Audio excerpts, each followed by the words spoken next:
Before we step through the iron gates of history tonight, I have a small request. So before you get comfortable, take a moment to like the video and subscribe, but only if you genuinely enjoy what I do here. And let me know in the comments where you're tuning in from and what time it is for you.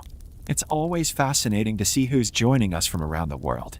Now, dim the lights, maybe turn on a fan for that soft background hum, and let's ease into tonight's journey together. Imagine, it's London. The year is 1887, and the city is shrouded in a fog so thick it seems to swallow sound. The lamps along the street flicker, their glow barely piercing the glow. You stand before the looming facade of St. Bartholomew's Hospital for the Insane, a fortress of soot-stained stone, its windows barred, its doors bolted tight against the world outside. The carriage that delivered you has already vanished into the mist, leaving only the echo of hose and the faint scent of coal lingering in the air. You clutch a small, battered valise, your last link to the life you once knew. A heavy bell tolls somewhere deep within the asylum, a sound that vibrates in your bones. You hesitate, heart pounding, as the great iron gate swings open with a groan. A porter in a faded uniform gestures impatiently for you to enter. You step forward, the gravel crunching beneath your boots, and the gate clatters shut behind you with a finality that chills you to the marrow. There is no going back. Inside the entrance hall, the air is thick with the sharp tang of carbolic acid and something far less wholesome, a mingling of fear, despair, and the faintest trace of hope. A stern-faced matron in starch white stands behind a high desk, her gaze sweeping over you as if weighing your soul. Name, she demands, pen poised above a ledger. You stammer your answer, and she writes it down with a flourish, her lips pursed in disapproval. You'll find no coddling here, she says, her voice is cold as the marble floor. We run a tight ship. Obedience is expected. Defiance will not be tolerated. Your belongings are taken from you. Every coin, every scrap of paper, even the locket you wore around your neck. Personal effects will be returned upon discharge, the matron intones, though her eyes say otherwise. You're handed a coarse, gray uniform, the fabric rough against her skin, and directed to a small side room to change. The door clicks shut behind you, and for a moment, you are utterly alone. You shed the last remnants of your old life and don the garb of the institution, feeling your identity slip away with each button fastened. When you emerge, an orderly is waiting. He's a hulking man with a scar twisting down one cheek, his expression unreadable. He leads you down a corridor lined with faded portraits, former doctors and benefactors, their painted eyes following your every move. The floorboards creak beneath your feet, and the gaslights overhead cast long, wavering shadows. Somewhere, a woman sobs behind a closed door. Somewhere else, a man shouts in a language you do not understand. You are led to the admissions ward, a long, narrow room filled with iron-framed beds. Some are occupied, their residents staring blankly at the ceiling or muttering to themselves. Others are empty, their sheets crisp and cold. You are assigned a bed at the far end, near a window that looks out onto a barren courtyard. The glass is clouded with grime, but you can just make out the twisted branches of a leafless tree. You'll stay here until the doctor sees you, the orderly says, his tone brooking no argument. Time passes slowly in the admissions ward. The other patients are a motley collection of souls, some withdrawn and silent, others restless and agitated. One woman rocks back and forth, her hands clamped over her ears. A young man paces the length of the room, muttering about voices only he can hear. You try to make yourself small and visible, but the matron's gaze finds you again and again, her eyes sharp as a hawk's. Eventually, you are summoned to the doctor's office. The room is cluttered with medical texts and strange instruments, leather straps, glass jars filled with cloudy liquid, a gleaming set of scalpels laid out on a tray. Dr. Harrington is a tall, thin man with wire-rimmed spectacles and a neatly trimmed beard. He regards you over steepled fingers, his expression one of clinical detachment. You are here because you are unwell, he says, as if reciting a liturgy. It is our duty to restore you to health, by whatever means necessary. He asks you a series of questions about your family, your habits, your dreams. Some are simple, others invasive. You answer as best you can, but you sense that he has already made up his mind. He writes something in your file and rings a small bell. The orderly reappears, and you are escorted back to the ward. As night falls, the asylum transforms. The gas lights are dimmed, and the corridors echo with strange, unsettling sounds.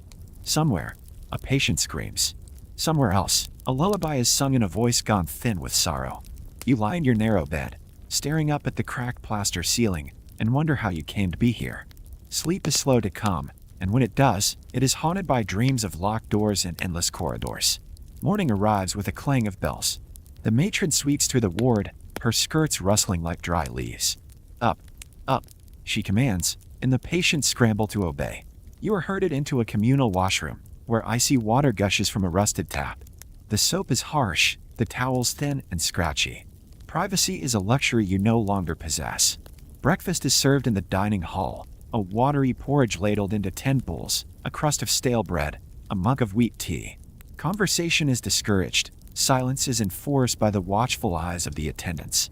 You eat quickly, hunched over your meal, and try not to meet anyone's gaze. After breakfast, the doctors make their rounds. Dr. Harrington peers at you through his spectacles, his expression inscrutable. He asks how you slept, but does not wait for an answer. He prescribes a tonic, bitter and foul-tasting, and makes a note in your file. Therapy will begin tomorrow, he says, and moves on to the next patient. You are given chores to occupy your time, scrubbing floors, washing linens, tending the small garden in the courtyard. The work is exhausting, but it is better than idleness. The attendants watch you closely, their eyes always alert for signs of disobedience. Punishments are swift and severe, solitary confinement in a dark, airless cell, or worse. The days blur together, each one much like the last. The routine is relentless. Wake, wash, eat, work, therapy, sleep. There are moments of kindness, a gentle word from a nurse, a rare smile from a fellow patient, but they are fleeting, quickly swallowed by the institution's grinding machinery. One afternoon, you are summoned to the treatment room. The walls are lined with strange devices, restraint chairs, cold water baths, a rotating chair designed to balance the humors. Dr. Harrington explains that these therapies are for your own good, that they will help restore your mind to health. You nod, afraid to protest, and submit to the treatment. The cold water shocks your system, leaving you shivering and numb. The rotating chair makes you dizzy, your stomach churning with nausea. When it is over, you are led back to your bed, too exhausted to do anything but sleep. As the weeks pass, you begin to learn the rhythms of the asylum. You know which attendants are cruel and which can be trusted. You learn to avoid the matron's gaze, to keep your head down and your mouth shut. You make friends with a few of the other patients, a quiet woman named Mary, a young man called Thomas. You share whispered conversations in the dead of night, swapping stories of the lives you left behind. But hope is a fragile thing in this place. Each day brings new challenges, new indignities. You witness a patient punished for speaking out of turn, another dragged away for resisting treatment. You see the toll the institution takes on those around you, the hollow eyes, the trembling hands, the slow erosion of self. And yet, you endure. You find small ways to assert your humanity, a secret smile, a shared joke, a moment of quiet defiance. You cling to the memory of who you were, even as the asylum tries to remake you in its own image. One evening, as you lie in bed, you hear the distant sound of music, a piano playing somewhere deep within the building. The melody is faint, almost drowned out by the usual din, but it stirs something within you. For a moment, you remember a time before the asylum, a time when you were free. You close your eyes and let the music carry you away, if only for a little while. And so, your first days in the Victorian asylum pass, marked by fear, by routine, by the slow, grinding weight of institutional life. But beneath it all, a spark remains, a determination to survive, to endure, to find meaning in the midst of madness. This is only the beginning. The morning after your first night in the asylum arrives with the same clang of bells and the same sense of unreality. You wake in your narrow bed, the coarse gray blanket twisted around your legs, your mind still fogged by restless dreams. The ward is already stirring, some patients mumbling to themselves, others lying motionless, eyes fixed on the ceiling as if searching for answers in the cracks and stains. The air is cold, and every sound seems amplified. The shuffle of slippers on the floor, the distant clang of a pail, the sharp commands of the matron as she marshals her charges. You sit up, rubbing your eyes, and try to piece together the events that brought you here.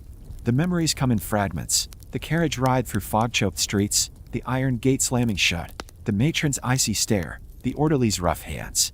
It all feels like a story told to someone else, a cautionary tale whispered in the dark. But the ache in your limbs, the chill in your bones, and the scratch of the uniform against your skin remind you that this is no dream. Breakfast is a somber affair. The patients are marched in single file to the dining hall, a cavernous room with high, arched windows that let in little light. The tables are long and bare, the benches hard and unforgiving. You are handed a tin bowl of porridge, thin, gray, and tasteless, a crust of bread, and a mug of wheat tea. Conversation is forbidden, and the only sounds are the scrape of spoons and the occasional cough.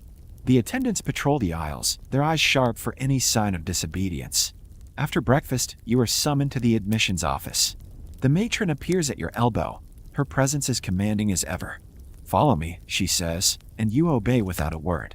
The corridors seem even longer and darker than before, the gas lights casting flickering shadows that dance along the walls. You pass other patients, some shuffling along with downcast eyes, others pressed against the walls, their faces etched with fear or confusion. The matron's heels click sharply on the stone floor, a metronome of authority. The admissions office is a small, windowless room dominated by a heavy oak desk. Behind it sits Dr. Harrington, his spectacles gleaming in the lamplight. He regards you with the same clinical detachment as before, his fingers steepled beneath his chin. The matron stands beside him, her arms folded, her expression unreadable. "Sit," Dr. Harrington says, gesturing to a hard wooden chair. You do as you're told, your hands folded in your lap. The doctor opens a thick ledger and begins to ask questions: your name, your age, your occupation, your family history. His voice is calm, almost soothing, but there is an edge to it, a sense that every answer is being weighed and measured. "Have you ever experienced hallucinations?" he asks, his pen poised above the page. "No," you reply, your voice barely above a whisper. "Any history of violence or self-harm?" Again, you shake your head. "Do you hear voices when no one is speaking?" You hesitate, unsure how to answer. The doctor's gaze sharpens. "No," you say finally, and he makes a note in the ledger. The questions continue, about your habits, your dreams, your fears. Some are simple, others invasive. You sense that the doctor is less interested in your answers than in the way you give them, the tremor in your voice, the way your hands twist in your lap, the darting of your eyes. He is searching for something, some sign of madness or instability, and you wonder what he sees. When the interview is over, the matron steps forward with a tray. On it are a small glass vial and a spoon. "This is your tonic," she says, her tone brooking no argument. "Take it." The liquid is bitter and burns your throat, leaving a metallic aftertaste that lingers long after the glass is empty. "You will be assigned to Ward C," Dr. Harrington says, closing the ledger. "Your treatment will begin tomorrow. Until then, you are to rest and follow the rules.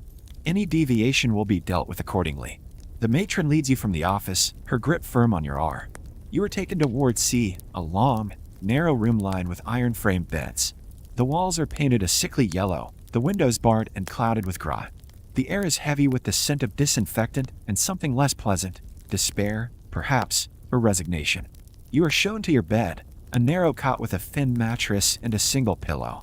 A small wooden locker stands at the foot, empty save for a folded blanket and a chipped enamel cup. The other patients in Ward C are a varied lot. Some lie motionless, staring at the ceiling with vacant eyes. Others pace the length of the room, muttering to themselves or clutching in invisible threats. A few sit huddled together, whispering in low voices, their faces etched with fear or suspicion. You sense that alliances and enmities have already been formed, that the social order of the ward is as rigid and unforgiving as the institution itself. The matron introduces you to the nurse on duty, a young woman with tired eyes and a gentle manner. "This is Nurse Evans," the matron says. "She will see to your needs. Do not trouble her unnecessarily." With that, the matron sweeps from the room, her presence lingering like a chill. Nurse Evans offers you a small, sympathetic smile. "If you need anything, just ask," she says, her voice soft. "But try to keep your head down." The matron doesn't like troublemakers. You nod, grateful for the kindness, however fleeting. You sit on your bed, hands folded in your lap, and try to take stock of your situation. The room is filled with the sounds of the ward, the shuffle of feet, the murmur of voices, the occasional cry or laugh. You watch the other patients, trying to gauge their moods, their intentions. Some glance your way, their expressions wary or curious. Others ignore you entirely, lost in their own worlds. As the day wears on, you are given a tour of the ward. There is a communal washroom at one end, a small reading room at the other. The windows are barred, the doors locked. The nurse explains the rules: no shouting, no fighting, no leaving the ward without permission. Meals are served at regular times, and lights are out at 9. Any infractions are met with punishment, solitary confinement, loss of privileges, or worse. You spend the afternoon in the reading room, leafing through a battered copy of Pilgrim's Progress. The words blur before your eyes, your mind wandering. You think of home, of the life you left behind, the people who may be wondering where you are. You wonder if anyone will come for you, if anyone even knows where you are. Dinner is served in the ward, a thin stew, a crust of bread, a cup of weak tea. The patients eat in silence, watched over by the attendants. You eat quickly, your stomach churning with nerves. After dinner, you are allowed a brief walk in the courtyard, a small, walled garden with a few scraggly trees and a patch of grass. The air is cold, the sky overcast. You walk in circles, your thoughts racing. As night falls, you return to your bed. The nurse makes her rounds, checking each patient in turn. The lights are dimmed, and the ward settles into uneasy silence. You lie awake, listening to the sounds of the asylum, the distant clang of a bell, the creak of floorboards, the muffled cries of a patient in another ward. You pull the blanket up to your chin and close your eyes, willing yourself to sleep. But sleep does not come easily. Your mind is filled with questions about the institution, about your fellow patients, about your own fate. You wonder what tomorrow will bring, what treatments await you. You wonder if you will ever leave this place, if you will ever see the outside world again. And so, your first full day in the asylum draws to a close. You have survived the admittance process, but the real trials are yet to come. The institution has its own rules, its own logic, its own way of breaking down those who enter its walls. You resolve to endure, to keep your wits about you, to hold on to the memory of who you are. For now, that is enough. The door to Ward C closes behind you with a dull, echoing thud, and for a moment you stand at the threshold, uncertain, the weight of the institution pressing in from all sides. The light here is dim, filtered through windows streaked with grime and barred against the world. The air is thick with the mingled scents of old soap, boiled cabbage, and something far less pleasant, a musty, underlying odor of sweat, fear, and resignation that clings to every surface and seeps into your skin. You take a tentative step forward, your shoes scuffing the worn floorboards. The ward stretches before you, a long, narrow room lined with iron beds, each one identical, each one occupied by a soul who, like you, has been swept into the current of this strange, closed world. Some patients sit upright, backs ramrod straight, eyes fixed on some distant point only they can see. Others lie curled on their sides, clutching threadbare blankets to their chests, faces half hidden, as if sleep, or at least oblivion, might offer some escape. A few, more restless, pace the length of the room, their movements repetitive and compulsive, as if they are walking invisible paths worn deep by worry and memory. One man, gaunt and hollow-eyed, mutters to himself in a low, ceaseless drone, his fingers worrying at the hem of his sleeve until the fabric frays. A young woman rocks back and forth on her cot, her knees drawn up to her chest, humming a tuneless melody that rises and falls in the silence. There is a sense of order here, but it is brittle, maintained by the constant presence of attendants who move quietly among the beds, eyes sharp for any sign of trouble. You are aware, acutely, of being watched, not just by the staff, but by the other patients, their glances quick and appraising. In this place, newcomers are a curiosity, a disruption of routine. Some stare openly, their expressions blank or suspicious. Others avoid your gaze, shrinking into themselves as if your very presence is a threat. You feel exposed, your every movement magnified, the weight of judgment heavy on your shoulders. Nurse Evans, the young woman who greeted you earlier, appears at your side. She offers a small, tired smile and gestures to an empty bed near the window. "This will be yours," she says softly. "Keep your things in the locker at the foot. If you need anything, let me know." Her kindness is a balm, but it is fleeting. She is quickly called away by a commotion at the far end of the ward, where an elderly man is refusing his medicine, his voice rising in protest before being hushed by the firm hands of an attendant. You sit on the edge of your new bed, the mattress lumpy and uneven beneath you. Through the window, you can just make out the courtyard, a patch of muddy earth ringed by a low stone wall. The trees are bare, their branches stark against the gray sky, and a cold wind rattles the panes. You wonder if you will ever set foot beyond these walls again, if the world outside will fade to a memory as distant as the life you left behind. The day unfolds in a series of small, relentless routines. The patients are summoned for roll call, each name checked off with brisk efficiency. You are given a tin cup of tepid water and a spoonful of bitter tonic, the taste lingering on your tongue long after you swallow. There are chores to be done, beds to be made, floors to be swept, linens to be folded. The work is menial, but it fills the hours, gives shape to the day. You learn quickly to keep your head down, to move quietly, to avoid drawing the attention of the matron or the attendants. There are rules here, spoken and unspoken, and you sense that breaking them carries consequences. You watch the others, noting who is favored and who is feared, who speaks freely and who remains silent. Alliances form and dissolve with the shifting of moods. Trust is a rare and precious commodity. At midday, lunch is served, a thin, watery soup, a heel of bread, a cup of weak tea. The meal is eaten in silence. The only sounds the clatter of spoons and the occasional cough. Conversation is discouraged, and any attempt at levity is quickly quashed by a stern look or a sharp word from the staff. You eat quickly, your appetite dulled by nerves, and return to your bed, where you sit and watch the light shift across the floor as the afternoon wears on. There are moments of respite, a kind word from Nurse Evans, a brief exchange of glances with another patient, a shared smile that speaks of mutual understanding.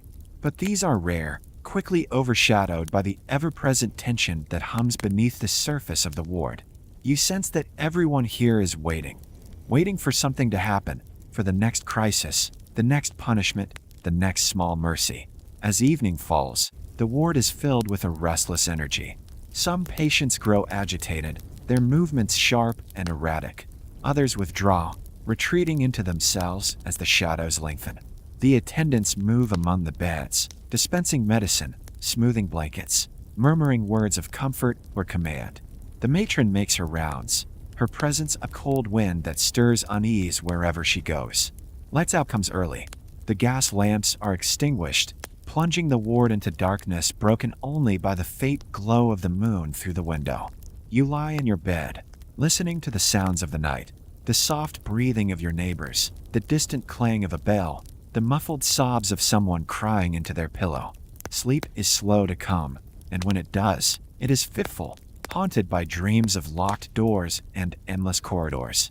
In the darkness, you make a silent promise to yourself. You will endure. You will survive. You will not let this place break you.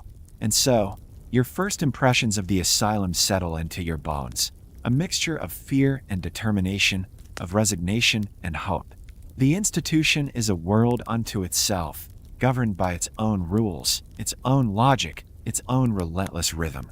But within its walls, you begin to carve out a small space for yourself, a place where you can hold on to the memory of who you are and who you might yet become. You wake to the sound of muffled voices and the shuffling of slippers on ancient, splintered floorboards. The dawn light is thin and gray, barely illuminating the ward as the day's first activity stirs the air.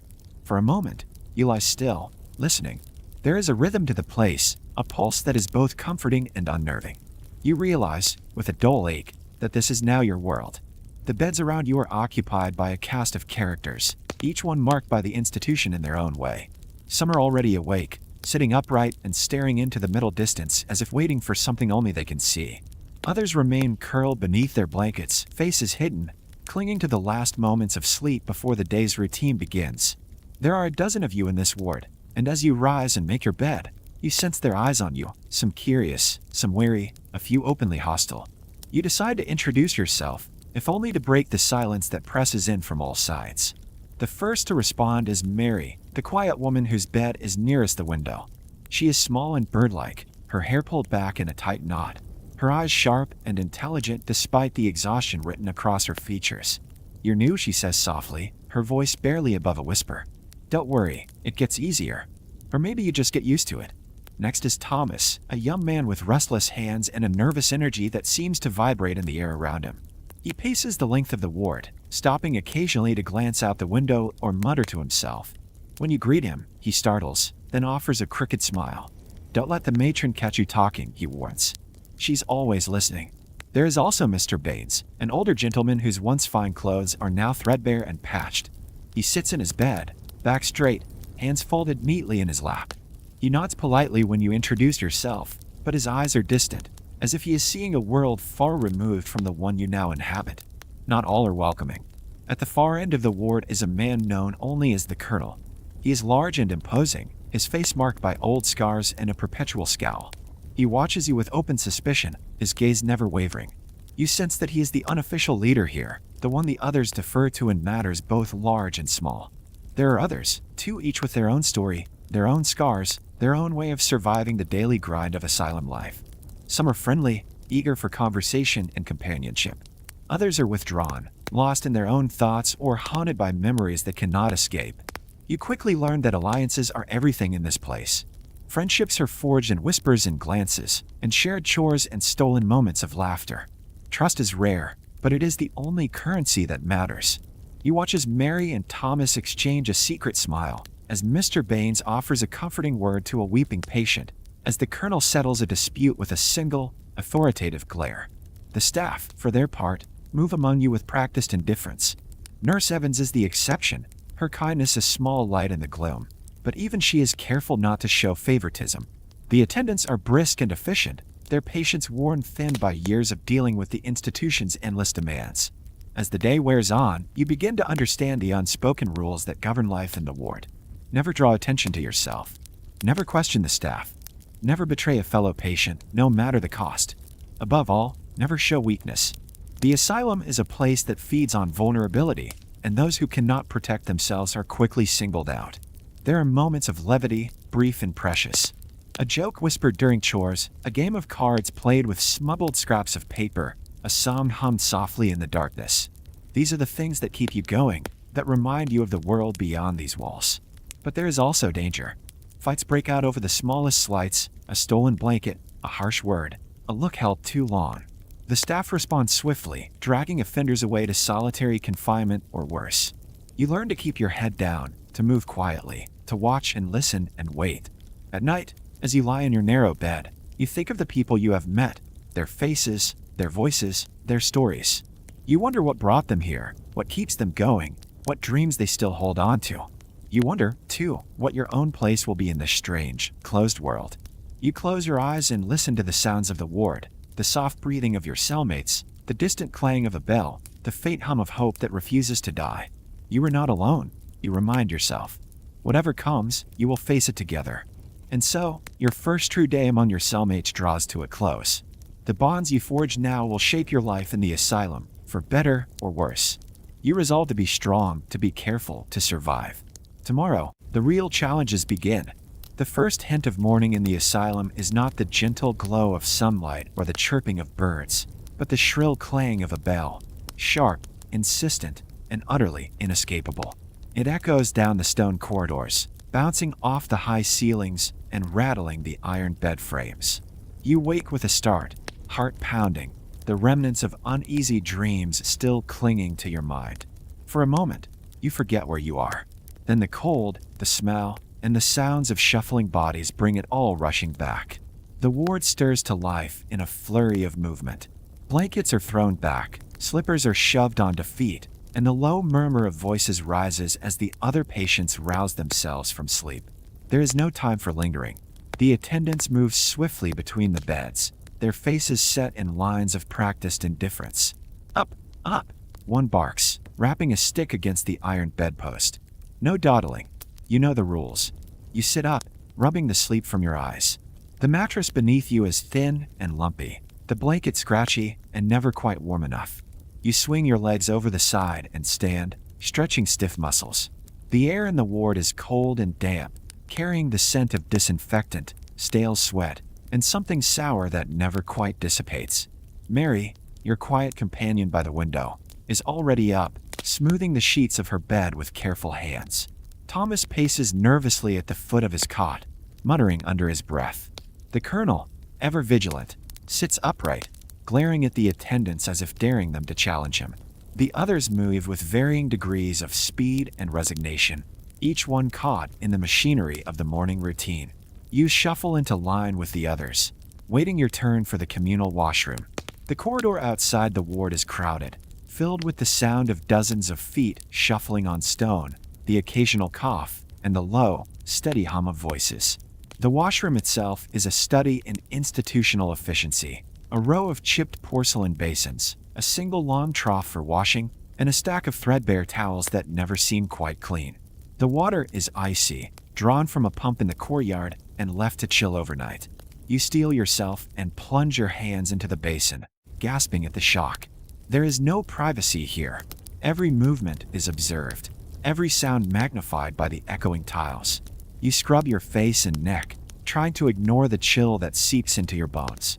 The soap is harsh and lye-heavy, leaving your skin raw and red. The towels are thin, barely absorbing the water, but you make do. Once washed, you return to the ward to dress.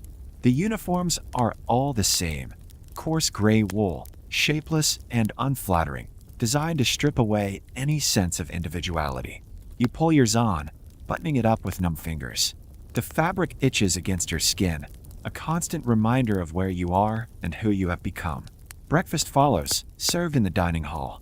The room is vast and echoing, filled with long wooden tables and benches. The air is heavy with the smell of porridge, thin, gray, and tasteless. You take your place among the others, head down, eyes averted. Conversation is discouraged. Silence is enforced by the watchful eyes of the attendants. You eat quickly, spooning the gruel into your mouth and swallowing without tasting. The bread is stale, the tea weak and lukewarm. Still, you eat. Hunger is a constant companion here, and you cannot afford to waste a single bite. After breakfast, the day's chores are assigned. The matron appears, her presence commanding, her eyes sharp and unyielding. She reads from a list, assigning each patient to a task: scrubbing floors, washing linens, tending the garden, cleaning the ward. You are given the job of sweeping the corridor, a task both tedious and exhausting. You accept it without complaint. In the asylum, work is both punishment and privilege, a way to fill the endless hours, a means of proving your worth. You take up your broom and begin to sweep, the bristles scratching against the stone floor. The work is monotonous, but it gives you time to think.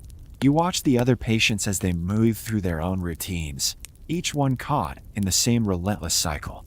Some work with quiet determination, others with sullen resignation. A few, like Thomas, seem barely able to keep themselves together, their movements jerky and uncertain. The staff move among you, their eyes always watchful, always alert for any sign of trouble. The matron patrols the corridors, her footsteps echoing in the silence. She stops occasionally to inspect your work, her gaze lingering just a moment too long. You sense that she is always looking for weakness, always ready to pounce on any infraction. As the morning wears on, the routine becomes a kind of rhythm, a way of marking time, of asserting some small measure of control over your life. You learn to move quickly, to keep your head down, to avoid drawing attention. You learn which attendants are strict and which are lenient, which corners can be swept quickly and which must be spotless. You learn to survive. By the time the bell rings for midday roll call, you are exhausted. Your hands are red and raw from the broom. Your back aches from bending over the floor. But you have made it through another morning, another round of the institution's relentless routine. You return to the ward, where the other patients are already gathering. The matron calls out each name, checking off her list with brisk efficiency. You answer when called, your voice steady, your eyes forward. You are learning the rules, learning how to navigate this strange, closed world. As the morning fades into afternoon, you feel a strange sense of accomplishment. You have survived another day, another test. The routine is harsh, the work unending, but you are still here, still standing, still yourself, in some small, stubborn way. And as you lie on your bed, catching your breath before the next round of chores, you realize that this is what survival looks like in the asylum. Not grand gestures or acts of rebellion, but small victories, hard-won and fiercely defended. You hold on to them, knowing that they are all you have. The bell for breakfast rings with a hollow clang that reverberates through the stone corridors, summoning every patient in Ward C to the dining hall. You shuffle into line with the others, the soles of your shoes whispering across the cold floor, your stomach already beginning to twist with hunger and apprehension. The morning routine has left you chilled and raw, your hands red from icy water, your mind dulled by fatigue and the relentless sameness of institutional life. The procession to the dining hall is orderly, almost militaristic. Attendants flank the line, their faces set in expressions of practiced detachment. Some patients walk with heads bowed, eyes fixed on the ground, while others glance furtively around, as if searching for something, an escape, a friend, a sign that they are not entirely alone in this place. You keep your gaze forward, trying to project an air of quiet compliance, though your heart hammers in your chest. The dining hall itself is a cavernous, echoing space, its high windows smeared with grime, filtering the daylight into a pale, sickly glow. Long wooden tables stretch from wall to wall, each one lined with benches worn smooth by years of use. The room is already filling with the low murmur of voices and the clatter of tin bowls and spoons. The smell of porridge, thin, gray, and vaguely salty, hangs heavy in the air, mingling with the scent of boiled cabbage and the ever-present undertone of disinfectant. You take your place at the end of a bench, careful not to make eye contact with the staff or your fellow patients. The rules here are unspoken but ironclad. Speak only when spoken to. Eat quickly. Do not draw attention to yourself. The matron stands near the entrance, her arms folded, her gaze sweeping the room like a searchlight. The mere sight of her is enough to silence even the boldest whisperers. A tin bowl is placed in front of you with a dull thud. The porridge inside is lukewarm, flecked with lumps, and already beginning to congeal around the edges. Beside it sits a crust of bread, hard as a stone, and a mug of tea, so weak it is little more than tinted water. You pick up your spoon, its handle bent from years of use, and begin to eat. The first mouthful is a shock of blandness, the texture more glue than food. You force it down, knowing that hunger is a constant companion here and that every bite counts. Around you, the other patients eat in silence, their movements mechanical, their faces expressionless. A few glance up from their bowls, eyes darting nervously, but most keep their heads down, focused on the task at hand. You notice the small rituals that have developed around the meal. Mary, ever meticulous, breaks her bread into tiny pieces and soaks them in her tea before eating. Thomas, restless as always, stirs his porridge endlessly, as if hoping to find something hidden beneath the surface. Mr. Baines, dignified even in this setting, sits upright and eats with deliberate, measured movements, his gaze fixed somewhere far beyond the walls of the asylum. There are moments of quiet rebellion, small acts of defiance that go unnoticed by the staff, but mean everything to those who perform them. A patient slips a piece of bread into their pocket for later. Another swaps a spoonful of porridge with a neighbor, a silent gesture of camaraderie. These are the ways in which you all assert your humanity, the ways in which you remind yourselves that you are more than just numbers on a ledger. The staff move among the tables, their footsteps muffled by the worn floorboards. They watch for any sign of trouble, any breach of the rules. The matron's gaze lingers on you for a moment, her eyes cold and assessing. You lower your head and focus on your food, willing yourself to disappear into the background. As the meal draws to a close, the tension in the room begins to ease. The clatter of spoons grows louder, the murmur of voices a little bolder. You catch snippets of conversation, fragments of dreams, memories, hopes whispered between bites. There is talk of families left behind, of lives interrupted, of the outside world that now seems impossibly distant. You finish your meal, scraping the last remnants of porridge from the bowl. The bread is gone, the tea drained. Hunger still gnaws at your belly, but you are grateful for the small comfort of a full stomach, however fleeting it may be. The bell rings again, signaling the end of breakfast. The staff begin to clear the tables, collecting the bowls and mugs with brisk efficiency. You rise from the bench, joining the line of patients filing out of the hall. The day's work awaits, chores, therapy, the endless cycle of routine that defines life in the asylum. As you leave the dining hall, you glance back at the room, at the faces of your fellow patients, at the staff who watch you with wary eyes. You realize that breakfast in the asylum is more than just a meal. It is a test, a ritual, a moment of shared endurance. It is a reminder that you are not alone, that you are part of something larger, something both terrible and strangely comforting. You step into the corridor, the taste of porridge still lingering on your tongue, and steel yourself for whatever the day may bring. In the asylum, every morning is a victory, every meal a small act of survival. The morning's routines, cold water, scratchy towels, tasteless porridge, fade into the background as the tension in Ward C begins to mount. You feel it in the way your cellmates glance at the clock on the far wall, and the way hands fidget and voices hush. There is a collective tightening, a bracing for what comes next, the daily inspection. It begins with the distant sound of polished shoes on stone, a measured, echoing cadence that moves steadily closer. You and the others fall silent, each person straightening in their seat or on their bed, instinctively smoothing hair, adjusting uniforms, making yourselves as presentable as possible. The air grows heavy with anticipation and something like dread. The door swings open, and in steps Dr. Harrington, flanked by 2 junior doctors and the ever-present matron. The doctor's coat is immaculate, his beard neatly trimmed, his spectacles glinting in the morning light. He carries a clipboard and a fountain pen, the tools of his trade as much as the stethoscope that hangs around his neck. His eyes sweep the room with clinical detachment, noting every detail, every deviation from the expected order. The matron's gaze is sharper still, searching for unmade beds, untidy lockers, or any sign of rebellion. The junior doctors trail behind, scribbling notes, their faces a mix of boredom and curiosity. You sense that for them, this is both a lesson and a test, a chance to learn the art of observation, the science of control. Dr. Harrington moves from bed to bed, pausing at each patient. He asks questions, some routine, some pointed. How did you sleep? Any troubling thoughts? Have you taken your medicine? The answers are brief, cautious, carefully measured. No one wants to draw undue attention, to be singled out for further examination or, worse, additional treatment. When it is your turn, you sit up straighter, willing your voice to be steady. Dr. Harrington's eyes linger on you for a moment longer than you'd like. And how are we feeling today? He asks, his tone neutral but with an undercurrent of expectation.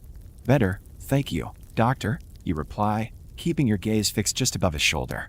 He makes a note on his clipboard, then gestures for you to extend your hands. You do so, palms up, as he inspects for tremors, scars, or any sign of self-inflicted harm. Satisfied, he nods and moves on, leaving you with a sense of relief tinged with unease. The inspection continues. Mary answers quietly, her eyes downcast. Thomas fidgets, his answers clipped and nervous. The colonel meets the doctor's gaze with silent defiance, his jaw set, his posture rigid. Mr. Baines is polite, almost courtly, but there is a sadness in his eyes that does not go unnoticed. Occasionally, Dr. Harrington pauses to confer with the matron, their voices low and urgent. Sometimes a patient is asked to remain behind after the inspection, a summons that is met with fear or resignation, depending on the individual. You have seen what happens to those who are singled out: extra doses of medicine, solitary confinement, or the dreaded special treatments in the locked ward. When the inspection is over, the doctors and staff file out, the tension in the room slowly dissipating. Some patients let out sighs of relief, others resume their routines with renewed vigor. You feel the knot in your stomach loosen, that you know it will return tomorrow, and the day after that, as long as you remain within these walls. The daily inspection is more than a ritual. It is a reminder of your place in the institution, of the constant surveillance that shapes every aspect of your life. It is a test of endurance, of patience, of the ability to hide your true feelings behind a mask of compliance. And yet, even here, small acts of resistance persist.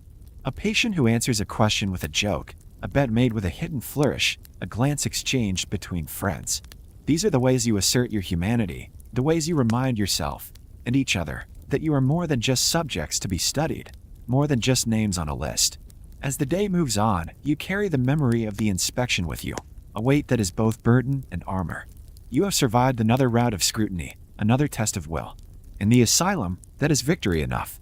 The bell rings again, this time with a sharper edge. You've come to recognize its tone, a summons, not for food or chores, but for something else entirely. The word, treatment, is whispered around the ward like a curse, and you feel the tension rise as the matron appears, her eyes scanning the room for her next subject. Today, her gaze settles on you. "Follow me," she says, her voice flat and final. You rise, heart pounding, and join the slow procession of patients being led down the corridor. The others avert their eyes, some out of pity, some out of fear, and a few, perhaps, out of relief that it isn't their turn.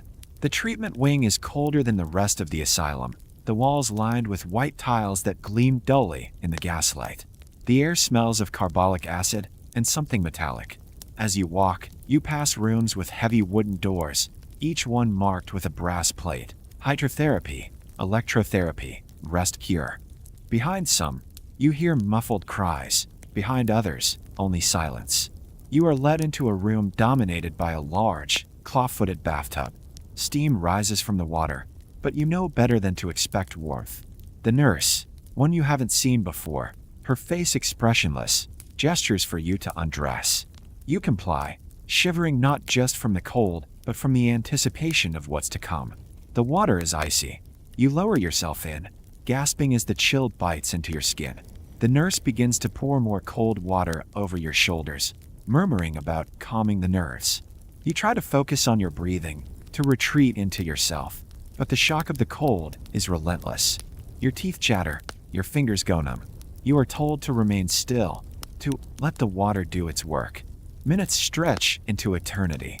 When the ordeal is finally over, you are handed a rough towel and told to dress. Your limbs feel heavy, your mind dulled, but there is no time to recover. You are ushered into another room, this one containing a strange, spinning chair mounted on a wooden platform. The doctor, Dr. Harrington himself, explains that this rotational therapy will restore balance to your mind. You are strapped into the chair, leather belts cinched tight around your chest and arms.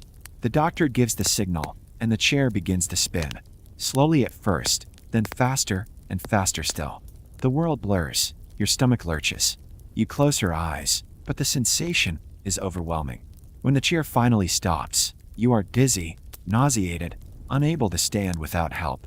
Next comes the restraint chair, a heavy wooden seat with straps for your wrists, ankles, and chest. You are secured in place, unable to move. The nurse sets a timer and leaves you alone in the room. The only sound your own ragged breathing and the distant ticking of a clock. The minutes crawl by.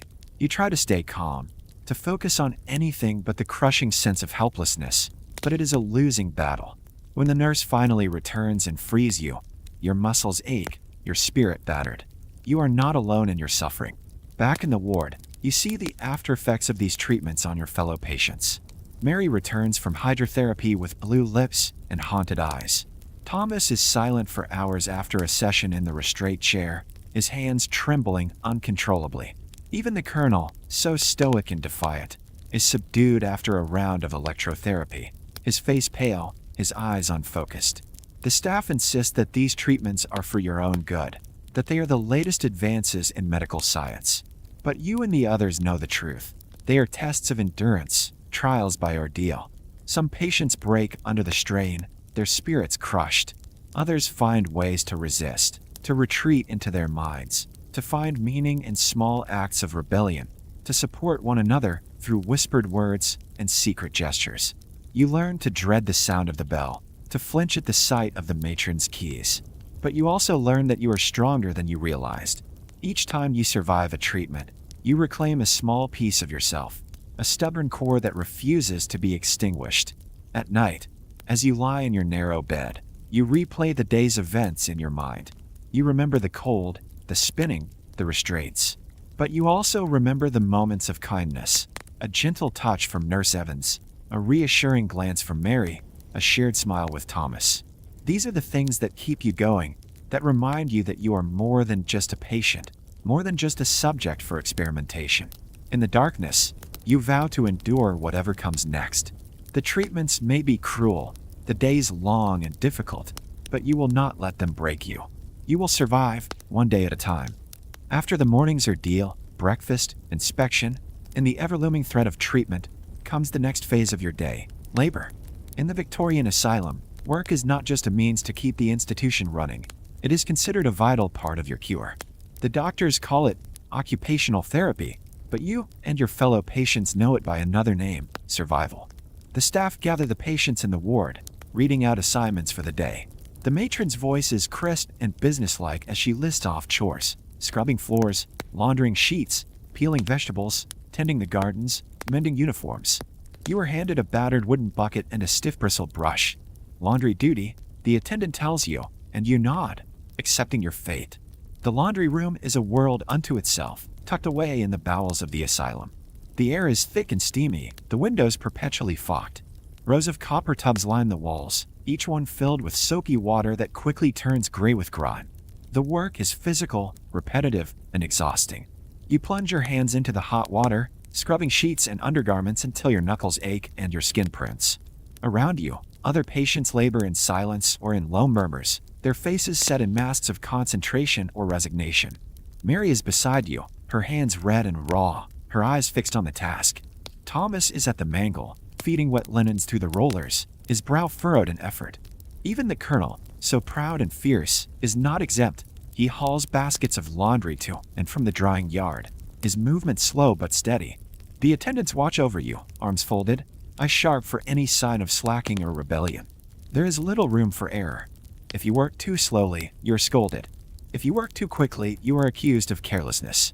The only way to survive is to find a rhythm and stick to it, to let the work become a kind of meditation, a way to pass the hours, to keep your mind occupied, to carve out a small space of control in a world that offers so little. There are moments of quiet camaraderie. Mary hums an old folk song under her breath, the melody barely audible above the slosh of water and the scrape of brushes. Thomas cracks a joke about the endless parade of dirty socks, earning a rare smile from you and a warning glare from the attendant. Even the colonel, usually so aloof, offers a gruff word of encouragement when your hands begin to tremble from fatigue. But the work is relentless. By midday, your arms ache, your back is sore, and your fingers are wrinkled and raw. You pause only briefly for a drink of tepid water from a chipped mug before returning to your task.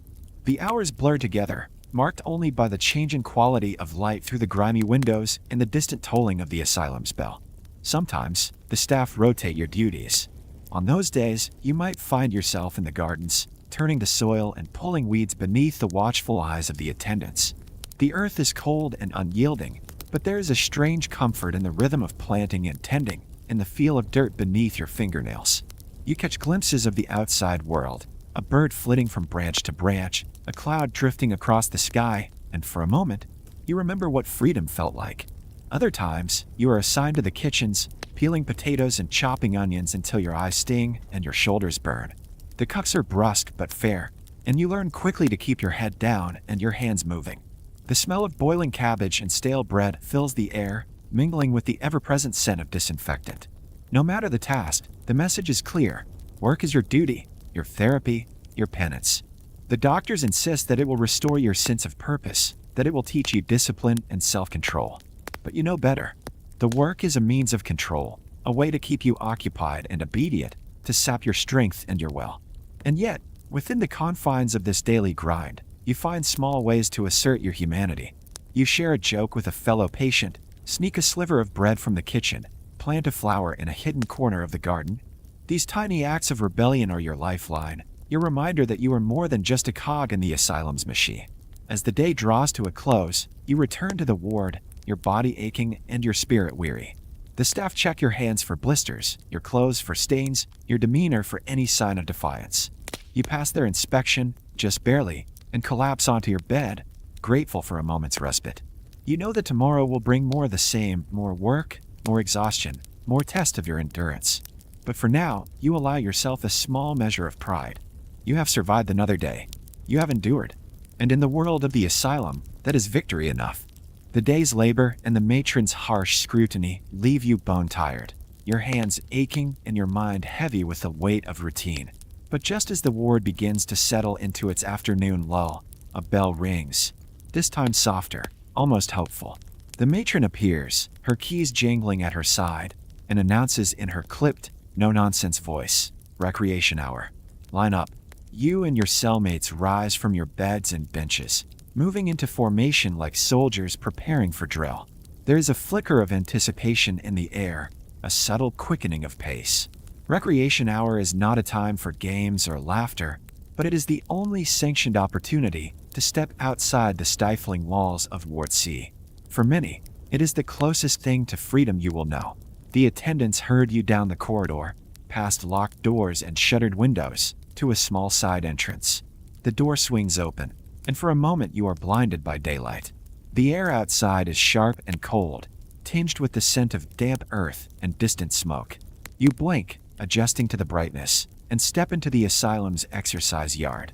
The yard is a rectangle of packed dirt bordered by high stone walls, topped with iron spikes that glint in the weak sun. A few scraggly trees stand at the edges, their branches bare and reaching. There is a patch of grass, stubborn and thin, and a scattering of wooden benches, their surfaces worn smooth by generations of restless hands. The sky above is vast and gray, a reminder that the world continues beyond these walls. You take a deep breath, filling your lungs with air that does not smell of disinfectant or boiled cabbage. For a moment, you close your eyes and savor the simple pleasure of wind on your face. Around you, the other patients do the same, some stretching stiff limbs, others pacing the perimeter, a few simply standing still, faces tilted skyward. The attendants fan out across the yard, their eyes never still. They watch for any sign of trouble, any attempt at escape, any breach of the unspoken rules. Conversation is permitted, but only in hushed tones. Laughter is rare, but not unheard of, a small, defiant sound that draws a warning glance from the nearest staff member. Mary finds a patch of sunlight and sits quietly, her back against the wall, eyes closed. Thomas circles the yard in restless loops, his footsteps kicking up little clouds of dust. The colonel stands apart, arms folded, surveying the scene with the wary vigilance of a general on foreign soil. Even Mr. Baines, usually so reserved, allows himself a moment to breathe deeply, shoulders relaxing just a fraction. You walk slowly, feeling the ground beneath your feet, the sun on your skin. You notice the tiny details that mark the passage of seasons, a bud on a branch, a bird's nest tucked into a crevice, the faint green shoots pushing up through the dirt. These are the signs of life, of change, of hope. For many, recreation hour is a time to reconnect, however briefly, with the world beyond the asylum. Patients share stories in low voices, memories of home, of family, of lives interrupted. You listen as Mary describes her garden, as Thomas recalls the sound of church bells in his village, as Mr. Baines reminisces about long walks in the park. Each story is a thread, weaving together a tapestry of longing and resilience. But the hour passes quickly, too quickly. The attendants begin to gather you, their voices brisk and impatient. Line up, they call, and the spell is broken. You file back toward the door, casting one last glance at the sky, the trees, the world beyond the walls. As you re-enter the asylum, the familiar smells and sounds close in around you. The ward is as you left it, orderly, controlled, unyielding. But something has shifted, however slightly. The memory of sunlight lingers on your skin. The taste of fresh air remains in your lungs. For a little while, you have remembered what it means to be alive. You return to your bed, your heart lighter, your spirit steadier. Recreation hour is over, but its effects endure. In the world of the asylum, even the smallest freedoms are worth savoring. The days in the asylum are shaped by routine, but every so often, something happens that shatters the fragile order. It is during one such afternoon, just as the gray light begins to fade through the barred windows, that you sense a shift in the air, an electric charge, a tightening of nerves that ripples through Ward C. The staff are on edge, their voices clipped, their movements brisk. You exchange uneasy glances with Mary and Thomas, each of you silently asking the same question. Who will it be this time? It begins with a low, keening sound from the far end of the ward, a sound that grows in volume and intensity until it is impossible to ignore. You turn to see Mr. Baines, the dignified older gentleman who always sits so straight, clutching his head in his hands, his body rocking back and forth. His voice rises, fractured and desperate, echoing off the stone walls. No, no, please, not again, not again. The other patients freeze, their faces a mix of fear, pity, and resignation. You have seen this before, each of you has. The staff move quickly, two attendants and the matron converging on Mr. Baines with practiced efficiency. Their faces are impassive, their hands firm but not unkind. Come now, Mr. Baines, the matron says, her voice low and steady. It's all right. You're safe here. But Mr. Baines does not hear her. He thrashes, his cries growing louder, his words tumbling out in a torrent of confusion and terror. They're coming. I can hear them. The walls, they're whispering again, his hands claw at the air, his eyes wild with panic. The attendants try to restrain him, their movements careful but forceful. You watch, heart pounding, as they hold his arms and gently lower him to the floor. The matron signals for the nurse, who appears with a small vial and a hypodermic needle. You look away as the sedative is administered, but the image of Mr. Baines, so proud, so composed, reduced to a trembling, pleading figure, is burned into your memory. The ward is silent, every patient holding their breath. Some avert their eyes, unwilling to witness the scene. Others stare, transfixed, unable to look away. You feel a wave of helplessness, a sense that what has happened to Mr. Baines could happen to any of you, at any time. The line between order and chaos is razor-thin, and you are all balanced precariously upon it. Slowly, the sedative takes effect. Mr. Baines's cries fade to whimpers, then to silence. The attendants lift him gently onto a stretcher and carry him from the ward, his head lolling, his eyes closed. The matron follows, her expression unreadable. For a long moment, no one moves. The only sound is the ticking of the clock and the distant rumble of thunder outside. Then, as if on cue, the staff resume their rounds, the routines of the asylum grinding back into motion. But the spell has been broken. The air is thick with unspoken fears, with memories of past crises and the knowledge that another will surely come. You sit on your bed, hands shaking, trying to process what you have witnessed. Mary sits beside you, her face pale. "He was always so calm," she whispers. "I never thought." She doesn't finish the sentence. She doesn't have to. You both know that calm is a mask, that strength is sometimes only a matter of time. Thomas paces the length of the ward, his movements agitated. "It's not fair," he mutters. "They say it's for our own good, but look at what it does to us." His voice trails off, and he sinks onto his bed, head in his hands. That night, the ward is quieter than usual. The patients move carefully, their voices hushed, their eyes wary. You sense a collective need to retreat, to protect what little peace you can find. The staff are vigilant, their presence a constant reminder that order must be maintained at any cost. As you lie in your narrow bed, you replay the day's events in your mind. You think of Mr. Baines, of his dignity and his pain, of the way the staff moved to contain him, of the fear in his eyes. You wonder where he is now, whether he will return, whether he will ever be the same. You realize, with a chill, that the asylum is not just a place of confinement, but a crucible, a place where people are tested, broken, and sometimes remade. You resolve to hold on to your strength, to guard your mind against the darkness that lurks at the edges. But you know that it is a battle you must fight every day, with no guarantee of victory.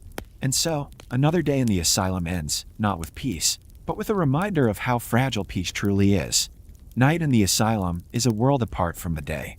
As dusk creaks through the barred windows and the last gray light fades, the routines that have filled your hours fall away, replaced by a different kind of order, one shaped by shadows, silence, and the ever-present sense of being watched.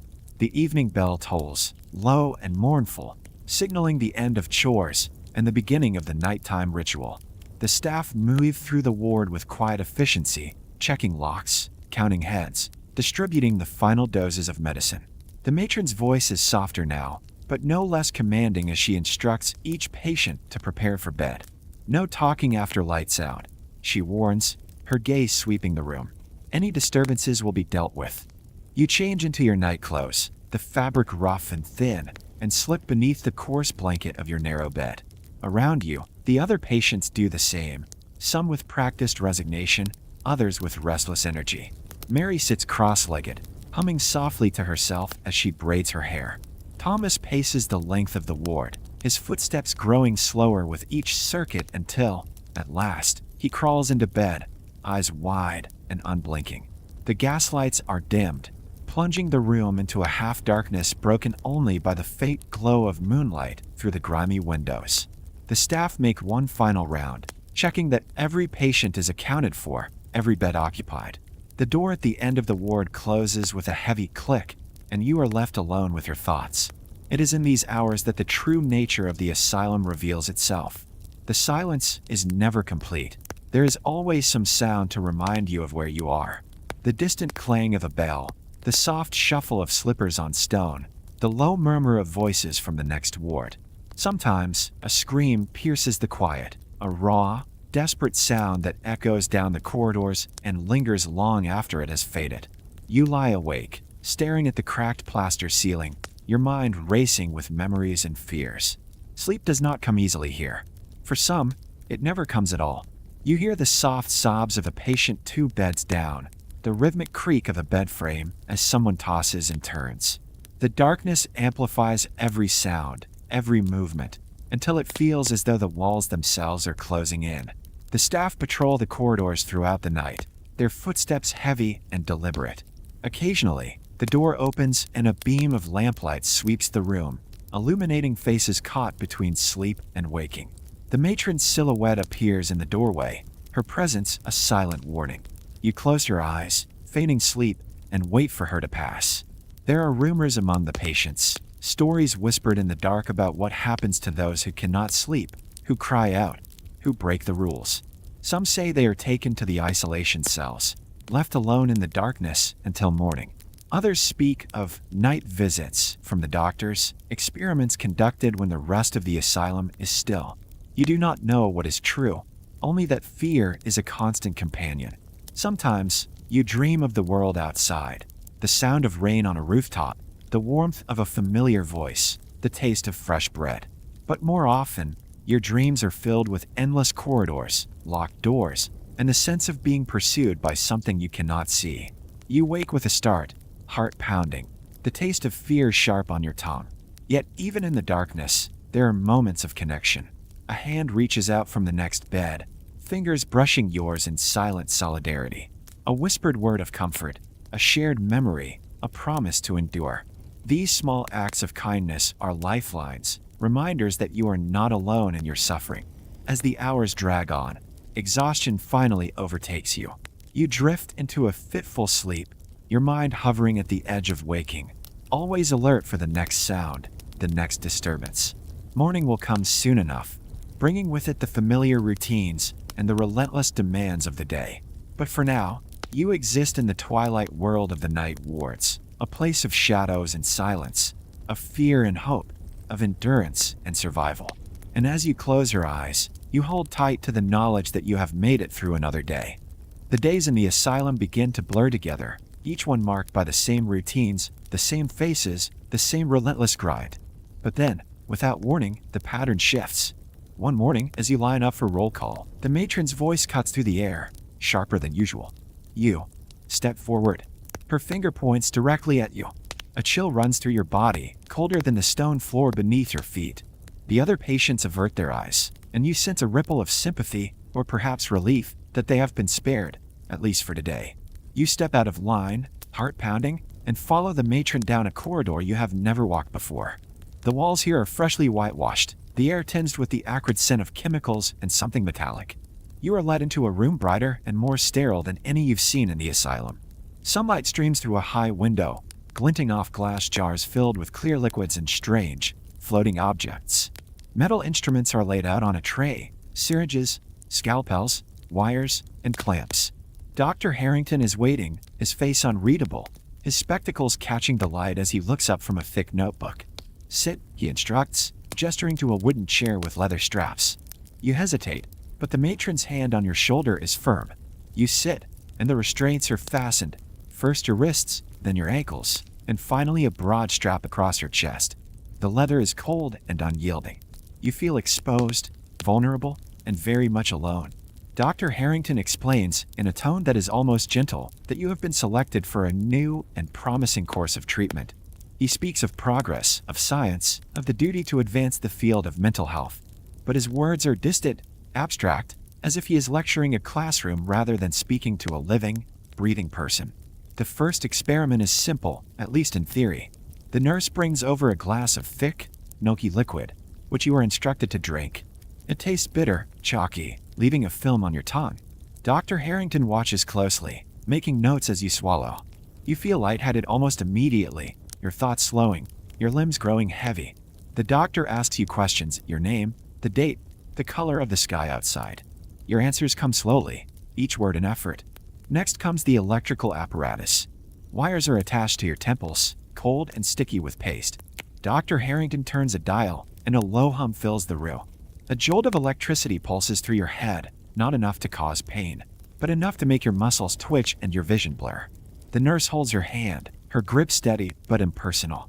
You try to focus on her face, to anchor yourself, but the world tilts and spins.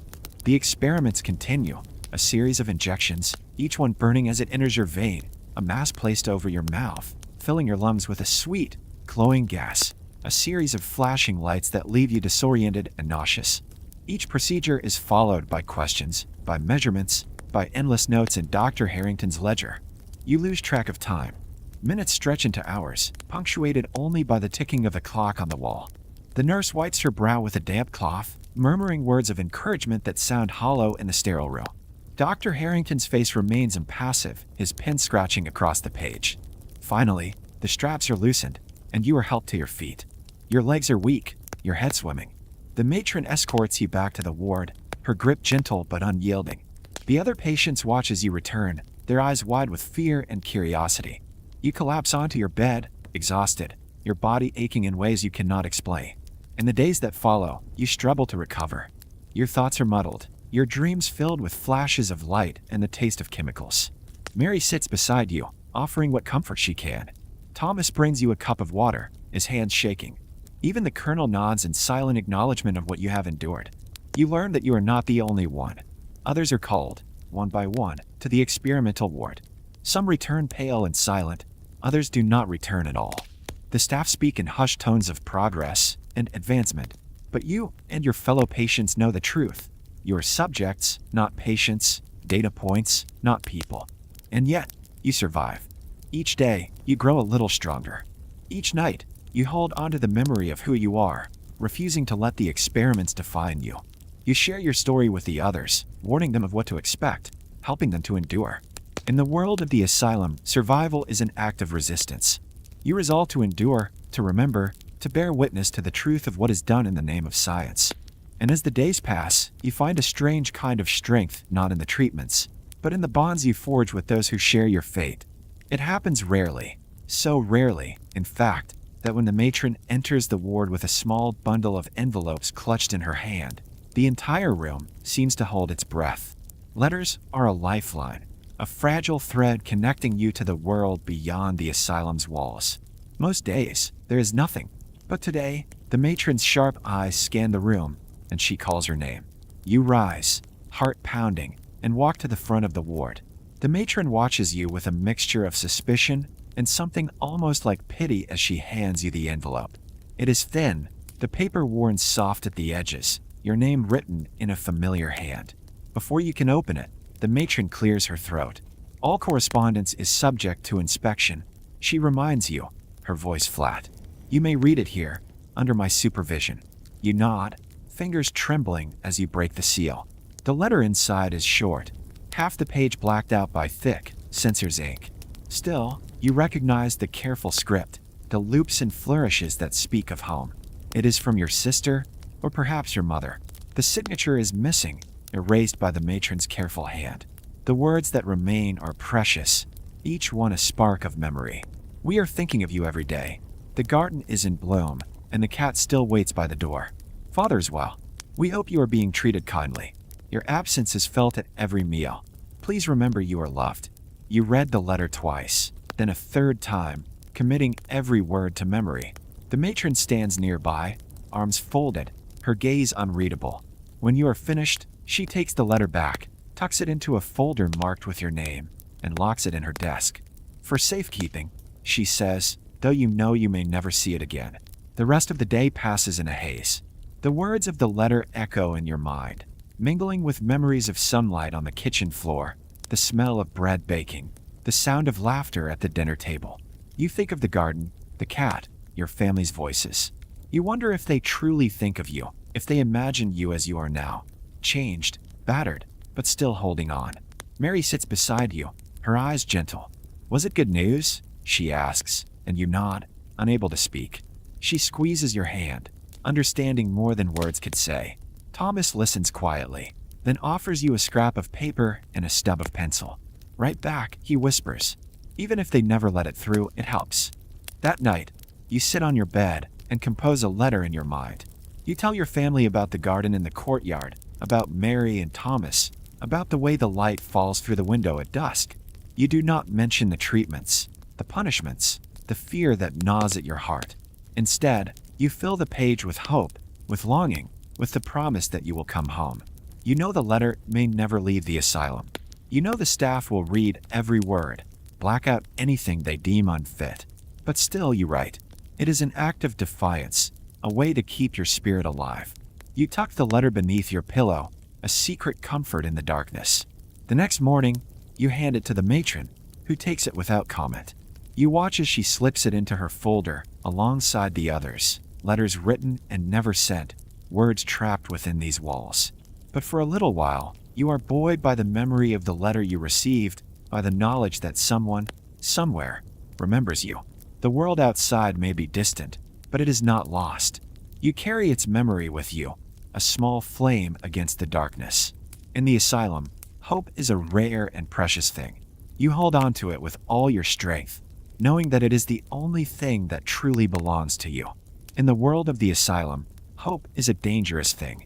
It flickers in the smallest acts, a letter from home, a moment of sunlight in the yard, a kind word from a nurse. But it also hides in the shadows, taking on new, reckless forms. It is in these shadows that rumors are born, whispered from bed to bed, passed in hurried glances and coded phrases. And no rumor is more persistent or more perilous than the rumor of escape. It begins as a whisper, barely audible over the scrape of spoons at breakfast or the shuffling of feet during chores. Someone claims to have seen a loose brick in a garden wall. Another swears there is a gap in the fence behind the laundry yard, hidden by a tangle of ivy. The stories grow with every telling, embellished, distorted, but always carrying a kernel of possibility. In a place where every door is locked, every window barred, the idea of escape is intoxicating. You hear the rumors first from Thomas, whose restless energy makes him a natural collector of secrets. He leans close one evening, eyes darting to make sure the attendants are out of earshot. "Did you hear?" he whispers. "Someone tried last week. They say he almost made it to the river before the dogs caught his scent." His words are both thrilling and terrifying. You imagine the scene, the frantic dash through the night, the pounding of blood in your ears, the taste of freedom so close you can almost touch it. Mary is more cautious. She shakes her head, her voice barely above a breath. They always catch them. Always. And when they do, she doesn't finish the sentence. But you have seen enough to know what she means. The solitary cells, the extra treatments, the way those who return are never quite the same. Still, the rumors persist. They are traded like currency, a way to buy a moment of hope, a brief escape from the monotony of daily life. Some patients dream aloud of what they would do if they got out, where they would go, whom they would find, how they would start anew. Others scoff, insisting that escape is impossible, that the walls are too high, the staff too vigilant, the world outside too unforgiving. Yet, every so often, something happens that reignites the spark. One night, you are jolted awake by the sound of shouting in the corridor, a chaos of voices, the heavy thud of boots, the sharp bark of the matron's orders. You sit up, heart racing, as the ward erupts in confusion. Through the crack beneath the door, you see the flicker of lantern light, the shadow of bodies moving quickly. For a moment, you dare to hope. Has someone done it? Has someone actually escaped? The excitement is short-lived. The next morning, the ward is tense, the staff on edge. Roll call is conducted with unusual severity, the matron's eyes hard and cold. One bed is empty. The patient, a quiet man who rarely spoke, has vanished. Whispers ripple through the ward, but no one dares to ask questions. Later, you hear the truth from Nurse Evans, her voice heavy with sorrow. "They found him by the river," she says softly. "He didn't make it." She does not elaborate, but the meaning is clear. The price of hope in this place is steep. In the days that follow, the rules tighten. Recreation hour is shortened, the garden off limits. The staff are everywhere, their presence a constant reminder of the consequences of defiance. The rumor mill slows, but it never truly stops. There is always someone willing to believe, someone willing to try. You find yourself caught between longing and fear. The idea of escape is seductive, but the risks are real. You weigh your options, consider the possibilities, but in the end, you choose caution. You have seen too much, lost too much, to throw it all away on a desperate gamble. Yet, even as you tell yourself to forget, to focus on survival, you cannot help but glance at the walls, at the barred windows, at the locked doors. You memorize the routines of the staff, the creak of the floorboards, the way the light falls at dusk. You do not plan, not really, but you prepare, just in case. And so, the rumors of escape continue to swirl, a secret current beneath the surface of daily life. They are a reminder that, even here, hope endures. It may be dangerous, it may be costly, but it is also what keeps you alive. In the asylum, hope is both a blessing and a curse. But it is yours, and you will not let it go. Sunday arrives not with rest, but with ritual. The bell rings earlier than usual, its tone sharper, more insistent, a summons that no one can ignore. The matron moves through the ward with unusual briskness, her starched collar even stiffer than usual, her hair pulled so tightly back that it seems to sharpen her features. Up, all of you. Chapel service in 15 minutes. Clean uniforms. No exceptions. There is a flurry of activity as patients rise from their beds, some groggy, others resigned. You change into your least worn uniform. The gray will still scratchy even after countless washes. Mary braids her hair with trembling fingers. Thomas mutters a prayer under his breath, though whether it's for salvation or simply to avoid the matron's wrath, you can't say. The colonel stands tall, his posture military, his face unreadable. The staff herd you into line, 2 by 2, and march you through the corridors. The chapel is a small, cold room at the far end of the asylum, its windows stained with years of condensation, the air heavy with the scent of candle wax and dust. Wooden pews are arranged in neat rows, each one hard and unyielding. At the front stands the chaplain, a thin man with deep-set eyes and a voice that carries authority even in a whisper. You file into the pews, the staff watching from the aisles, their eyes never resting for long. The service begins with a hymn, voices rising in hesitant unison, some strong, some wavering, some barely more than a whisper. The chaplain leads the congregation in prayer, his words carefully chosen, each one emphasizing obedience, humility, and the promise of redemption. You bow your head, but your mind drifts. The words wash over you, familiar yet distant. For some, the chapel is a place of comfort, a rare moment of peace in an otherwise relentless world. For others, it is just another form of control, another way the institution shapes your thoughts and actions.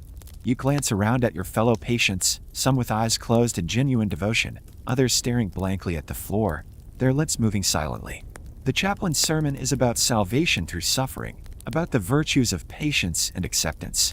We are all tested, he intones, his gaze sweeping the room, and through our trials, we find grace. You wonder if he believes his own words, or if he, too, is simply playing a role assigned to him by the institution. After the sermon, there is another hymn, then a final prayer. The staff move quickly, ushering patients back into line, returning you to your ward before the sense of calm can settle too deeply. The chapel empties as quickly as it filled, the echo of voices lingering in the cold air. Back in the ward, the mood is subdued. Some patients seem lighter, as if the service has eased a burden they carried all week. Others are restless, their agitation barely contained. You feel a strange mix of emotions, resentment at the forced piety, gratitude for the brief respite, a flicker of hope that perhaps, somewhere, grace might be found even here. Mary sits beside you on your bed, her hands folded in her lap. Do you believe any of it? She asks quietly. You consider your answer, then shake your head. I don't know, you admit, but sometimes it helps to pretend. Thomas, passing by, adds, it's the only time they let us sing. He smiles, a rare and fragile thing, and for a moment, the weight of the asylum lifts just a little. The rest of Sunday passes in quiet reflection. Chores are lighter, the staff less strict. You find yourself humming the morning's hymn under your breath, the melody lingering long after the words have faded. For a few hours, at least, you are allowed to be more than just a patient. You are part of a congregation, a community, however fleeting. As night falls, you lie in your bed, the memory of the chapel service echoing in your mind. You do not know if you believe in salvation, or in grace, or in the promise of redemption. But you know that, for a little while, you were reminded of your humanity, and that is enough. In the asylum, kindness is a rare and precious commodity. It arrives quietly, almost furtively, like a stray sunbeam slipping through a crack in the wall. It is never grand or dramatic, no sweeping gestures or declarations, but rather a series of small mercies, barely noticeable to anyone but those who need them most. You begin to notice these moments after the chapel service, when the ward is quieter and the staff, perhaps softened by the morning's hymns, seem less harsh. Nurse Evans, in particular, is a source of comfort. She moves through the ward with a gentleness that stands in stark contrast to the matron's severity. Her voice is soft, her hands steady. She lingers a little longer at your bedside, checking your bandages or smoothing your blanket, offering a wordless reassurance that you are seen. One evening, after a particularly difficult day, When the rumors of escape have left everyone on edge and the matron's temper is short, Nurse Evans brings you an extra blanket. She doesn't say anything, simply tucks it around your shoulders and gives you a small, conspiratorial smile. The warmth is more than physical. It is a reminder that you are not entirely forgotten. Mary, too, has her ways of showing kindness.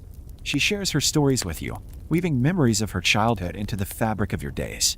Sometimes, she slips you a piece of bread saved from her own meager ration, or braids your hair with practiced fingers while humming a lullaby from her village. Her presence is a balm, soothing the raw edges of your nerves. Thomas, the restless and often anxious, finds his own ways to help. He distracts you with jokes, some clever, some nonsensical, all delivered with a crooked grin that dares you not to laugh. When you are assigned to the laundry, he swaps chores with you, taking the heavier load without complaint. "You owe me one," he says, but you know he would do it again, no debt required.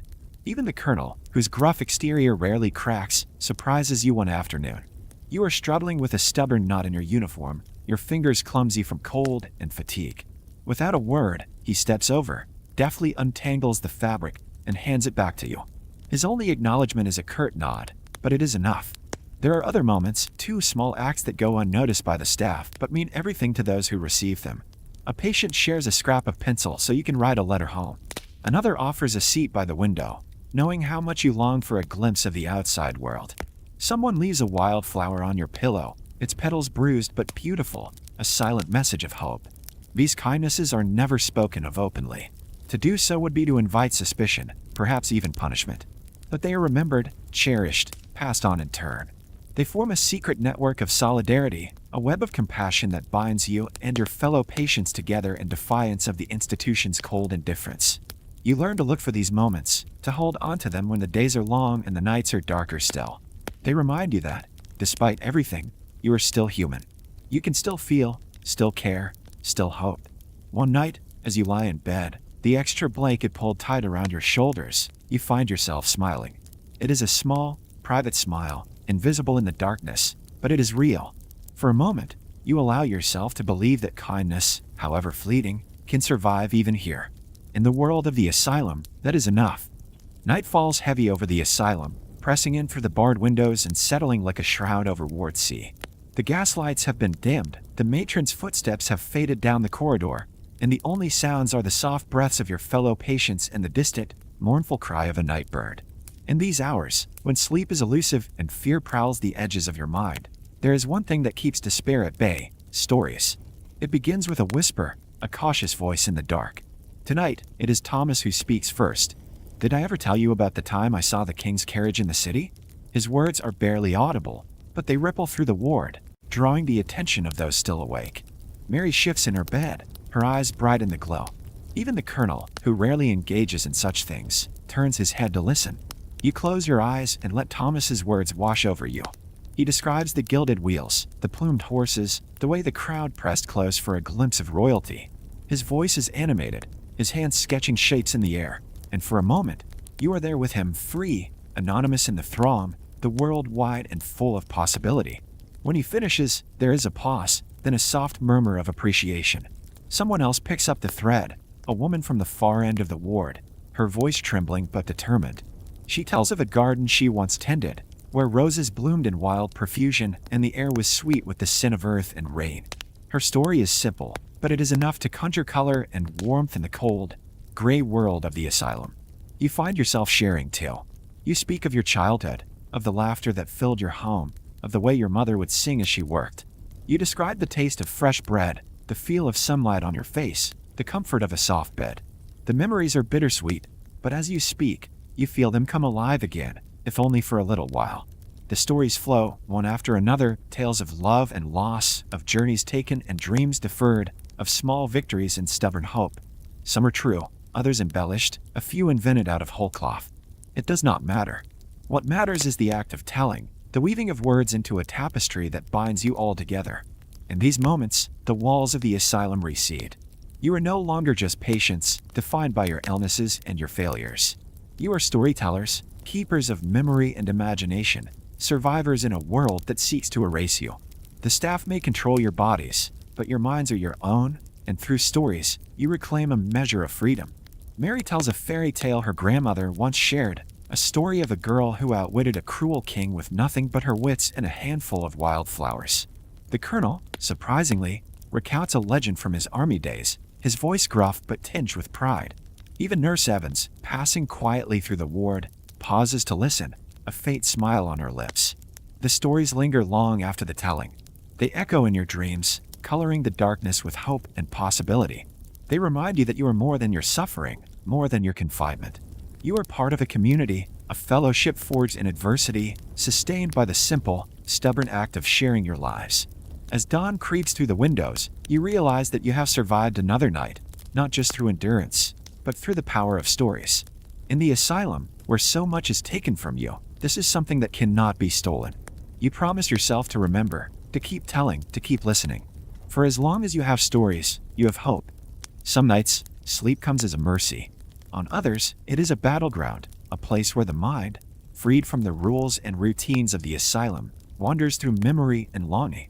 Tonight, as you lie beneath your thin blanket, the sounds of the ward fading into the hush of midnight, you drift into dreams that feel more real than waking. You find yourself in a place that is both familiar and impossibly distant. The air is warm, scented with lilacs and freshly cut grass. Sunlight spills across a kitchen table, dust motes dancing in the golden glow. You hear laughter, your own, mingled with the voices of those you love. Your mother's hands knead dough, strong and gentle. Your father hums a tune as he carves a piece of wood.